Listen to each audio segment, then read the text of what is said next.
tasbih. Makanya kalau rezeki susah, masalah terus di rumah tangga, kemudian anak juga nggak nurut, kita introspeksi salah apa? Sholat tasbih. Sholat tasbih.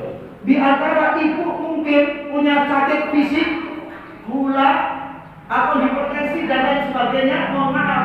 Dan kadang-kadang dokter memvonis nggak bisa sembuh, tapi kita punya Allah. Penyakit itu dari Allah, kita kembali kepada Allah. Barangkali banyak dosa kita kepada Allah. Sholat tasbih. Habis sholat tasbih selesai, puasalah. Puasalah, kalau bisa puasa dahulu.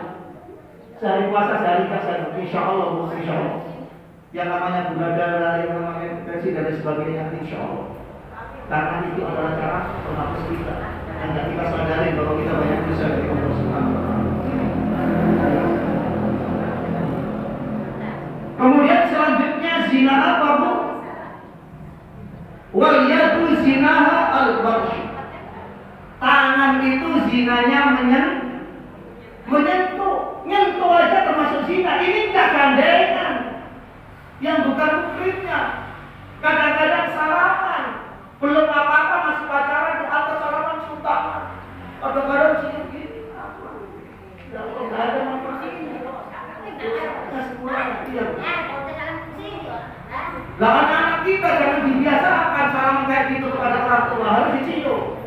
Kalau kita membiarkan anak kita, itu awal daripada anak tidak akan memuliakan dan menghormati orang tua. Sebagai orang tua, ketika ibu membiarkan anak, cara salamannya di sini, itu awal anak tidak akan memuliakan dan menghormati dari orang tua. Jangan sampai dibiarkan. Suruh cium. Balik, cium. Harus cium. Karena tangan ini banyak dosa. Kalau kita sentuhan, coba hati-hati. Kadang-kadang tak serasa. Mohon maaf. Ibu-ibu punya guru ngaji. Contohnya, mohon maaf, saya kan bukan guru, tapi saya ini adalah masuk belajar jamaah juga. Salaman sama saya terima. Dosa nggak? Dosa. Itu termasuk zina. Kita kan bukan muhrim. Lupa cari keberkahan apa yang kita? Itu ada sentuhan yang diharapkan di dalam agama. Nah di sini enggak, guru-gurunya masih muda-muda, salah. Iya. Apalagi di sini kemudian menimbulkan, masya Allah. Memang ada yang kemudian yang sudah sepuh, kemudian memberikan dia cari berkahnya, gitu loh. Ya, tapi kepada anak-anak yang kecil-kecil, ya yang sudah sepuh nggak usah, nanti dia cukup pakai isyarat. Iya, pakai isyarat. Ya, supaya tidak terjadi zina. Ini dibiasakan. Sekarang, mohon maaf, di sini sudah biasa. Laki perempuan sama, apalagi murid pada guru sudah biasa karena dikatakan cari berkah. Lama-kelamaan karena sentuhan bukan cari berkah, jadi tangannya kok halus banget, menimbulkan suatu pandangan, ya, kemudian macam-macam ekspresi baru terjadi jalinan. Tidak kadang-kadang ini jangan dibiarkan, khususnya anak kita bergandengan dengan temannya, salaman dengan temannya, kepada orang lain, kepada gurunya dan juga apalagi kepada teman yang bukan muridnya. Loh ini kalau dibiasakan terus selamanya akan gitu. Jangan heran ketika anak kita gandengan tangan dengan pacarnya, karena dibiarkan. Siapa yang dosa? Orang tuanya yang membiarkan dosa, anaknya dosa karena sudah balik. Ya, terus gurunya nggak mengingatkan kepada dia dosa itu. Ya. Makanya kita ini karena banyak dosa ya banyak istighfar kepada Allah. Jangan dijadikan kemudian kita ini membiarkan untuk sentuhan-sentuhan kayak itu. Warijatu zinaha, dan kaki zinahnya adalah al-khutbah, berjalan. Ibu berjalan kemana? Mau kondangan. Oh iya, kondangan. Kondangannya memang benar. Kira-kira di tempat kondangan ada tontonan enggak? Ada tontonan. Di situ kemudian ibu berjalan dengan sambil menonton laki perempuan kumpul di situ, saling pandangan satu. Kadang-kadang gatel kita ikut nyawer. Kaki kita yang kita pakai yang tujuannya baik itu jadi apa? Tidak baik. Loh, ya, sudah semua nggak besok ngaji lagi nggak apa? Dan ngaji lagi nggak apa? Memang gitu. Loh, karena ini sudah aku. Jangan heran kemudian banyak bencana, banyak musibah dan sebagainya. Ya, mendoakan kita dan juga kita termasuk minta maaf kepada orang mukmin muslim. Itu yang diajarkan Rasulullah kepada Siti Aisyah, jangan tidur kamu sebelum minta maaf kepada orang-orang Islam. Yang kedua, kita baca surat Ikhlas 3 kali supaya kita sebelum tidur seakan-akan kita sudah punya pahala menghatamkan Quran. Surat Ikhlas 3 kali ditambah Al-Falaq An-Nas untuk menjaga kita agar tidak ada orang yang berbuat khianat, yang mau membuat sesuatu celaka kepada kita, maka kita terjaga dengan surat Al-Falaq dan An-Nas serta ayat Kursi. Ditambah lagi kemudian baca tasbih 3 kali, subhanallah walhamdulillah wala ilaha illallah wala haula wala quwwata illa billahil aliyyil azim. Selesai kemudian bismika Allahumma ahya wa bismika amut, sampai di akhir baca selawat supaya sampai tidur selawatnya berapa terserah. Insya Allah ketika ibu meninggal dunia termasuk mati syahid. Ketika kita tidur setelah membaca itu meninggal dunia, insya Allah termasuk orang yang mati syahid. Ya. Sehingga semuanya itu untuk membersihkan angan-angan kita. Jangan mau tidur bayangin teman yang lama. Dibayangin apa? Kita sudah punya anak, sudah punya keluarga. Gak usah berandai-andai, karena itu bisa menimbulkan zina di dalam hati kita. Alhamdulillah. Ya.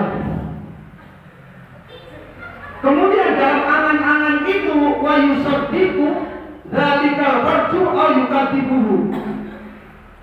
Angan-angan yang ada di dalam hati ini bisa dibenarkan oleh farji kita yang akan membuktikan ditambah lagi atau itu ditolak oleh farji kita. Itu terserah daripada anak-anak kita. Makanya jangan sampai itu terjadi menimbulkan syahwat gara-gara diekspresikan melalui farji.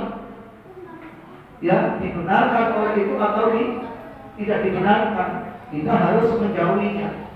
Nah, inilah di antara beberapa zina yang ada di dalam diri kita. Mudah-mudahan kita ini dijauhkan dari semuanya itu. Caranya ya banyak-banyak untuk beristighfar, jangan gampang. Sekarang mohon maaf. Sekarang orang pakai kerudung dengan pakai cadar supaya orang lain tidak bisa melihat. Ya nggak bisa melihat, tapi dia katanya setidaknya orang yang kayak gitu ini turun naik mobil jangan keluyuran. Kalau keluyuran ya sama, dia bisa berbuat zina. Harus dijaga. Yang kayak demikian orang-orang yang punya ilmu, istrinya kayak gitu turun naik mobil, kebutuhannya langsung pulang. Ini enggak beli cabai lantas turun kemana-mana, padahal dekat sekali. Setidaknya harus menjaga diri, nggak sampai keluyuran dengan menutup matanya, tapi matanya itu menutup mukanya, tapi matanya tetap melihat yang di depan masuk pintu masjid. Tujuannya apa? Karena pertama kali yang datang ke masjid biasanya Rasulullah SAW. Makanya ketika dia bangun dari tidurnya, membuka mata, pertama kali dia ingin matanya ini tidak memandang yang lain kecuali memandang wajah daripada Rasulullah SAW. Saya cintanya kepada Rasulullah. Lantas anak ini kemudian beberapa hari nggak keluar, nggak ke masjid. Rasul nanya, mana anak muda yang ada di sini? Usianya sekitar 16 tahun. Rasulullah mencari sahabat-sahabat yang mana yang biasa tidur di sini. Iya, nggak tahu kemana ya. Tolong cari. Sahabat disuruh mencari anak muda yang masih usia 16 tahun. Khususnya saya di rumah. Ketika dicari kemana-mana nggak ada, akhirnya tanya kepada penggembala kambing, Pak, pernah nggak melihat anak muda ya sekitar usia 16 tahun, ciri-ciri rambutnya gini-gini ditunjukkan? Oh, nggak tahu apakah itu termasuk anak yang kita bapak cari atau tidak. Biasanya 2 hari sekali anak ini nongol minta air susu kambing, karena dia penggembala kambing, susu kambing. dia minta hari ini waktunya dia minta. Ya udah, jadi saya ditunggu. Ketika ditunggu muncul. Ketika muncul, Sayyidina Umar kemudian memanggil, kaget, takut dia lari, dikejar. Sampai tertangkap anak itu. Ditanya, kenapa kamu lari? Aku takut. Kenapa kamu tidak ke masjid lagi? Justru kamu menjauhi daripada Rasulullah SAW. Dulu kamu sangat dekat dengan Rasulullah. Dulu kamu menganggap mata ini tidak akan memandang yang lain kecuali pertama kali yang dipandang dari bangun tidurnya adalah wajahnya Rasulullah SAW. Apa jawabnya? Mata ini sudah tidak pantas lagi melihat wajah Rasulullah, karena mata ini sudah berbuat maksiat, telah berbuat zina. Apa yang kamu lakukan? Saya tidak sengaja ketika berangkat ke masjid melewati lorong gang, ternyata di belakang rumah entah kena angin, entah apa, pintu terbuka. Saya menoleh, di situ ada orang lagi telanjang. Langsung saya kemudian baca istighfar, tidak menoleh, tidak menikmati. Saya takut, astagfirullahaladzim. Gara-gara itu nggak disengaja, Bu, nggak disengaja. Lain dengan orang sini melihat kayak demikian, cari posisi aman. Tekesin bergelas. Subhanallah, ini kan. Akhirnya anak ini tragis. Tolong jangan dibawa wajah Rasulullah, aku jangan dibawa, aku gak pantas ini. Mata ini melihat wajah Rasulullah. Akhirnya dia dibawa ke rumahnya, minta ke rumahnya. Dalam kondisi dia lemah, beberapa hari gak makan cuma air susu kambing yang dia minum 2 hari sekali. Dan disitulah kemudian Rasulullah sampaikan berita tersebut kepada Rasulullah. Hingga Rasulullah datang ke rumahnya. Sampai-sampai anak ini meninggal dunia di tangan daripada Rasulullah SAW. Saking cintanya kepada Rasul, hanya dia berbuat maksiat yang tidak disadari. Lantas saat itu kemudian dia menjauhi daripada Rasulullah. Ini orang yang cinta dan iman kepada Rasulullah begitu agung. Dia merasa dirinya apa itu hina di hadapan Rasulullah, padahal itu tidak disengaja. Ini zina mata, zina mata. Yang kedua ada lagi ketika Nabi Musa alaihissalam diminta oleh orang-orang, oleh kaumnya untuk mendoakan saat itu karena dalam kondisi kekeringan. Kemudian minta, wahai Musa, kalau kamu memang Nabi, kalau kamu memang Rasul, mintalah kepada Tuhanmu agar menurunkan hujan. Nabi Musa kemudian bilang, ya sudah kalau begitu, tolong. Ketika nanti saya doa, saya akan naik ke atas bukit, tapi jangan ada yang ikut. Karena apa? Dianggap yang lain ini adalah banyak dosanya. Nggak usah ikut. Nabi Musa mau berangkat sendiri. Lantas kemudian ada salah seorang kemudian ngomong, wahai Musa, saya ingin ikut. Memang kamu nggak punya dosa? Nggak tahu saya punya dosa atau tidak. Ternyata yang ikut ini orang buta. Dulu saya bisa melihat. Mata ini sempurna. Mata ini bisa memandang daripada ciptaan Allah dengan penuh keindahan. Tetapi ketika mata ini pernah melihat, yakni orang yang sedang mandi dalam kondisi tidak sengaja saya, lantas kemudian saya menyesal istighfar, padahal tidak sengaja. Akhirnya mata ini saya congkel sendiri supaya selamanya tidak akan melihat kemaksiatan dan melihat daripada perzinahan. Dan saat itulah kalau memang ini dianggap adalah perbuatan dosa, maka aku tidak akan ikut. Ya udah, kalau itu kamu boleh ikut. Orang buta boleh ikut. Akhirnya Nabi Musa tidak jadi doa, yang doa adalah orang ini. Tolong kamu yang doakan. Ketika dia doa, subhanallah, langsung Allah mengijabahi, turun hujan saat itu sampai air tergenang di mana-mana. Karena faktor doa daripada orang yang selalu menjaga dirinya dari perbuatan zina, dari perbuatan dosa, sehingga doanya mudah dikabul oleh Allah Subhanahu wa taala.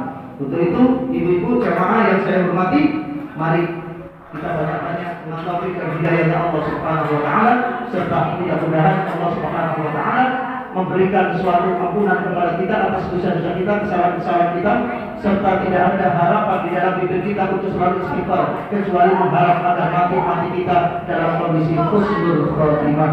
Amin ya rabbal alamin. Wallahu a'lam bishawab. Bismillahirrahmanirrahim. Alhamdulillahirabbil alamin. Allahumma shalli wa sallim ala sayyidina Muhammadin wa ala alihi wa sahbihi ajma'in. Allahumma aghnina bil 'ilmi wa zayyinna bil ilmi wa akrimna bil taqwa wa jannibna bil 'afiyah.